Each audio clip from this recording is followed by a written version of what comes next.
Start on what you have, not on what you don't have.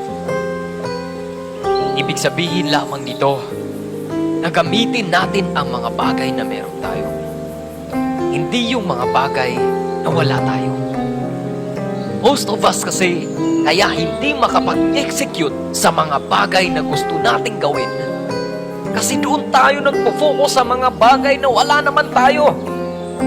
Lagi nating sinasabi na kung meron lang sana akong kakayahan na ganito, kung matalino lang sana ako, kung may pera lang sana akong pampuhunan at marami pang mga rason kung bakit hindi tayo makapag-execute.